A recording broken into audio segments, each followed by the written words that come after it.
Shri Bhuvi properties private limited వారి 7 hills future city ఇప్పుడు మన సాగర్ హైవేలో నమ్మకానికి అమ్మలాంటిది మన భూవి ప్రాపర్టీస్. సార్ నమస్తే సార్. నమస్కారం అండి. నిన్న ఎన్టీఆర్ స్టాచ్యూ పెట్టడం పైన ప్రజలు చాలా మంది తెలంగాణ రాష్ట్ర సమైక్యాంధ్ర నాయకులే పెడుతున్నారు కదా, మరి ఆంధ్రాలో మన తెలంగాణ ఉద్యమ కళాకారులే పెడతారా? ఒక కొండ లక్ష్మణ్ బాపూజీ కానీ ఎంతోమంది వెల్లి లలిత చాలామంది ఉద్యమ కళాకారులు ఉన్నారు. మరి ఆయన ఈ విగ్రహం ఇక్కడ పెట్టడం పైన చాలామంది కొన్ని విమర్శలు మాట్లాడుతున్నారు. దాని మీద మీ స్పందన ఏంటి? ముందుగా తెలంగాణ రాష్ట్ర ప్రజలందరికీ నమస్కారం.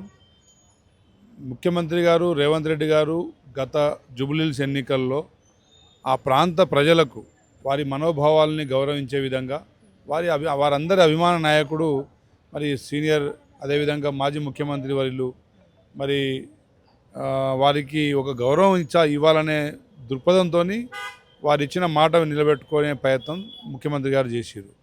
ఈ రాజకీయాల్లో ప్రతిదానికి ప్రతి విమర్శలు ఉంటూనే ఉంటాయి, కానీ చేసిన కార్యక్రమం మంచిదా కాదా అనేది ప్రజలు దాన్ని డిసైడ్ చేస్తారు. ఎట్టి పరిస్థితుల్లో తెలంగాణ రాష్ట్ర ప్రజల మనోభావాల్ని గౌరవిస్తూనే ముఖ్యమంత్రి గారు స్పష్టంగా చెప్పారు. ఇందిరాగాంధీ గారు ఆ తదనంతరం పేద బడుగు బలైన వర్గాలకు పనిచేసిన దాంట్లో మరి అంబేద్కర్ గారి తర్వాత ఇందిరాగాంధీ గారి తర్వాత ఎన్టీఆర్ గారు, అలాంటి మహానుభావుల్ని స్మరించుకునే విధంగా ప్రాంతాలకు అతీతంగా గౌరవింపబడే వ్యక్తులు వీరు. సో దాన్ని ప్రాంతాలతోని లింకు పెట్టి దాన్ని రాజకీయం చేయడం సబబు కాదు, ధర్మం కాదు. అంటే తెలంగాణ రాష్ట్ర సాధన కోసం ఎంతో మంది పోరాడిన మహామహనీయులు కూడా ఉన్నారు కదా, సో వారిని గౌరవించడం కోసం కూడా ఏమన్నా చర్యలు తీసుకునే ప్రయత్నం చేస్తున్నారా?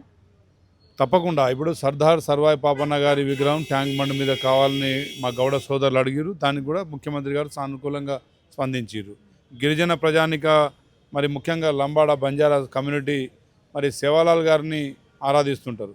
సో సేవాలాల్ గారి దేవాలయం ఒక జాతర లెవెల్లో, సమ్మక్క సారక్క జాతర లెవెల్లో జరిగే విధంగా సేవాలాల్ గారి మరి గుడి నిర్మాణం జరగాలని చెప్పేసి కూడా ముఖ్యమంత్రి గారు పట్టుబట్టి ప్రయత్నిస్తూ ఉన్నారు. అదేవిధంగా మూసీ రివర్ ఫ్రంట్ దాదాపు 3 మతాలని గౌరవించే విధంగా ఒక గురుద్వార్, అదేవిధంగా ఒక మాస్క్, ఒక చర్చ్, అదేవిధంగా ఒకటి శివాలయం, మరి ఇవన్నీ అంటే అందరినీ సమానంగా చూసుకునే విధంగా ఈ రాష్ట్రంలో ముఖ్యమంత్రి గారు తీసుకుంటున్న ఆలోచన విధానాలు ఉన్నాయి.